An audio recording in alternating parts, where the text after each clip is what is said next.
Na rua de cima, eu com 5 anos de idade, eu me perdi lá. Me perdi, porque eu sei o que aconteceu, eu fugi de casa com 5 anos.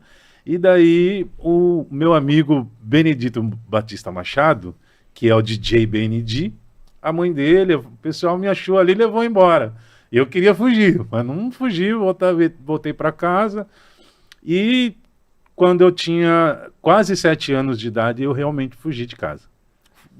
Qual que era a ideia de fugir? Era de conhecer outros mundos além da residência? Não, na verdade, assim, o que acontece? Eu, na minha consciência de criança, eu lembro que eu sou de uma família de 9 irmãos. Então, a gente passava dificuldades dentro de casa, né, daquelas famílias antigas. Então, a gente também fazia o fim de feira, né, que era aí no final da feira, pegar o resto que sobrava da feira e tal. Inclusive, eu fiz uma música que chama Tomate Cru, que é em referência a essa vida que eu tive também, né? Que era buscar o que sobrava da feira, né? E aí, com todo esse sofrimento e tal, além de tudo, meu pai não deixava a gente brincar na rua. E isso, como criança, eu falei, eu quero brincar na rua, porque daí eu brincando com meus amigos na rua, e tava as máquinas passando lá para passar o asfalto lá, né? E eu peguei um patins e fiquei brincando com patins como se fosse carrinho de rolemã. E fui parar debaixo da roda do trator. Na hora que eu voltei para casa, mas apanhei pra caramba. E eu não sabia que aquele apanhar do meu pai era de nervosismo dele, de que eu morresse lá né, que a máquina passasse por cima de mim. Eu fiquei na revolta com aquilo, já fugi de casa. Aí né? foi aos 7 anos, 7 anos. 6 para 7. 6 para 7 anos. E como foi essa aventura? Assim, fugir de casa com essa idade ainda, sempre uma aventura perigosa. Essa aventura, na verdade, eu vim parar no centro de Sorocaba. E aí no centro de Sorocaba virou como se aquelas pessoas que vão no centro de São Paulo pela primeira vez, né? Isso estava acontecendo comigo, criança, olhando tudo, né? Aquela coisa de criança. Eu fiquei olhando a Casas Bahia, né? Que a lojas americanas, Arapuã, né? Que existia Arapuã também em Sorocaba. Depois eu fui no Jumbo Eletro, na rua 7 de Setembro, e comecei a andar, só que eu comecei a sentir fome, daí eu comecei a pedir, me dá. Aí, na verdade, eu acabei virando trombadinho em Sorocaba, que daí eu morei, e aí meus pais procuravam eu, e eu fugia, sempre fugindo, e isso durou mais ou menos uns 8 anos que eu fiquei na rua, fazendo de tudo, usando de tudo, fazendo de tudo. E daí... E seus pais não te procuraram? Meus pais sempre me procuraram, sempre. Então, essa saída, a primeira vez que você saiu já foi para 8 anos, já não teve indas e vindas. Já. Não sei se na época, acho que não, porque o Estatuto da Criança, isso tem a ver com o Estatuto da Criança que foi depois.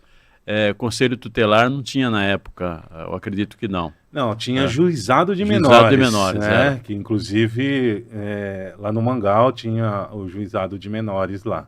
E então, seus pais chegaram a procuraram você? Muito, te acharam? muito. Antigamente que tinha o carnaval na Afonso Vergueiro, em 86 mais ou menos, 87, tinha uma pista de minibug ali do lado do antigo posto perimetral ali de frente ao Shopping Sorocaba.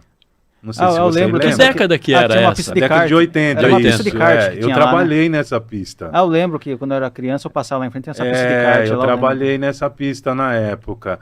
Aí o que acontece? Tinha também ao lado ali, tinha aqueles parques que paravam ali, né? Acho que agora é o McDonald's ali, aquela parte ali, né? E minha mãe sempre me achava e eu sempre fugia. Falava, não vou voltar, não quero voltar, não quero...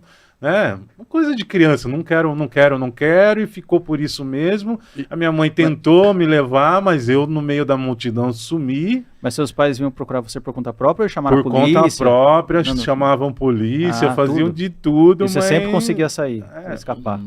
E como é que foi? Voltando ao primeiro dia em que você saiu de casa e chegou à cidade, deslumbrado com o tamanho da cidade, com a efervescência aqui do centro de Sorocaba, como é que foi como é que foi a vida real, assim, o dia a dia real de ir buscar comida, onde comer, onde dormir? Como é que foi isso? Com certeza isso não sai da sua cabeça. Foi, assim, um choque muito grande, porque quando você é criança, você entende que o adulto, ele vai te acolher. Mas, infelizmente, eu sou uma pessoa preta. E o racismo, ele existe desde quando eu sou criança. Então, assim, eu passei por muitas situações constrangedoras. Tipo, lembra uma? Dá para citar uma? Eu lembro uma que eu fui pedir, a pessoa estava comendo, eu fui pedir para a pessoa, e a pessoa falou, sai daqui, seu negrinho. Para mim, eu nem entendi nada, né? E saí para lá, e depois a pessoa me chamou de, seu macaquinho, sai daqui. Essas coisas assim que foram pegando bastante. Em outro pedido, né? Por exemplo, você recebeu uma reação como essa. Exato. E como é que, claro que com essa idade, 6 para 7 anos, a criança, embora sem ter a consciência de que existe racismo, de que existe esse preconceito, ele, embora sem ter essa consciência, mas ele já vê que é um xingamento, que é uma palavra dura, assim, para machucar. Exato. Porque só a partir do momento que ela sai daqui, seu negrinho ou seu macaco, já é ofensa. Como é que foi na época, como criança, com essa idade, 6 para 7 anos? Eu não me importei. Não se importou? Eu não me importei porque eu nem sabia o que eles estavam falando. Então, eu estou perguntando justamente para contextualizar esse sentimento, essa reação, naquele momento, para uma criança de 6 a 7 anos. Era uma criança, então não tinha noção, tinha noção da consciência. Na verdade, eu saí e fui pro próximo. Foi pro próximo. Nem me importei, fui pro próximo. E assim, outras pessoas me trataram de outra forma. Aí você encontrou quem te tratou normalmente, assim? Sim, tem uma pessoa... Dignamente, vamos dizer assim. Tem uma pessoa que eu lembro dela até hoje, que eu não sei como que essa pessoa está hoje, mas de vez em quando encontro por aí, né? Que é o professor Paulo. Ele era professor na CM, eu acho que ele se aposentou na CM, mas eu não sei o sobrenome dele, mas é o professor Paulo, um senhor, uma pessoa grande ali, ele sempre morou no centro ali esses últimos tempos. Mas o professor Paulo, ele me pegou na mão e foi ali, comprou coisas para me comer, deu um monte de conselhos para mim e falou para mim, se cuida, o mundo não é fácil, mas você tem que seguir. E aí, como é que você seguiu? Eu continuei trombadinha. Aí, na época... Mas trombadinha em que sentido? Assim, em sentido menino de rua, morador solto? De rua, de ficar pegando coisas, de fazendo coisa de trombadinha mesmo, e isso você, tipo, você dormia na rua, assim, tudo, mas durante vários meses, vários anos... Vários anos desse jeito. Aí eu fui pra... na época e te davam dinheiro? Como é? Davam dinheiro, davam você pedia dinheiro? Depois eu comecei a vender rosa também. Comecei a vender rosa, comecei a vender Mentex, comecei a fazer... trabalhar. Mentex, pessoal, bala. É uma bala. Nessa época você encontrava outras crianças na sua mesma situação assim? Você andava em grupo com essas crianças? Sim.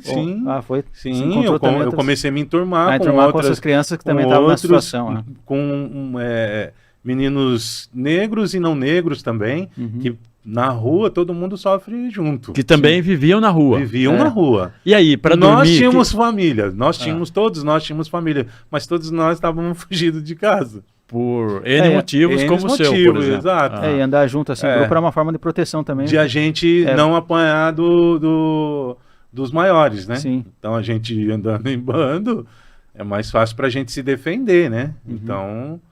Onde vocês conseguiam dormir, arrumar lugar para dormir, por exemplo? Por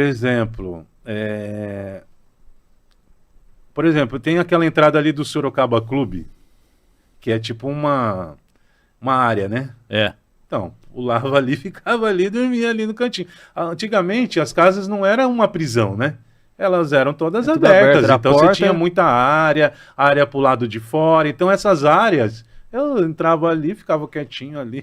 Ali, por exemplo, o muro daquela varanda, né, do clube, ele é uma proteção natural. Uma proteção, isso. Então ali ninguém te vê. Até porque ninguém te via. E também o frio, né, o vento, essas coisas, você acabava ficando ali, mas era outras épocas, Em época de vento, de frio, por exemplo, se cobria com papelão? Papelão, até no chão, papelão, tudo. E você andava de pé no chão? Às vezes de chinelo, às vezes com calçado. Cada dia era um dia, né? Quantos anos você ficou assim na rua, morando na rua? Eu fiquei dos 7 até perto dos 13 anos. 13 anos. E aí, o que mudou em seguida? Então, aí o que acontece? Naquele tempo, tinha ainda o trem de passageiros. No trem de passageiros, eu entrei dentro do banheiro e fui parar em São Paulo. Aí foi os meus últimos dias. Uma nova etapa na sua aventura. E em São Paulo, o que aconteceu? Em São Paulo a mesma coisa. Eu vivia lá, só que eu ficava lá na Praça da Sé. Só que naquela época da Praça da Sé era perigoso, né? Época da Rota. A Rota matava muitos jovens em São Paulo, tudo. Aí já era década de 90, né? Aí já era... Era, na verdade... 80 ainda. Era 80 ainda. E nessa época os seus pais continuavam te procurando mesmo em São Paulo? Meus pais continuavam me procurando em Sorocaba, mas eu estava lá em São Paulo. Daí eles não sabiam, nem sabia que continuava lá em Sorocaba. Nem sabia. E quanto tempo você ficou em São Paulo, mais ou menos? Ao tempo eu não tenho a dimensão. Mas assim. A vida lá era semelhante a de pedir, de vender bala. Era a mesma coisa, né? Tudo, não tinha muita diferença. A dificuldade de quem mora na rua, ela é sempre ou igual ou o dobro. Né? Daí tem que matar um leão por dia, né? Não, às vezes você tá do lado de uma pessoa e aquela pessoa tá te fazendo maldade e você não tá vendo. Né? Então, existem várias situações, né?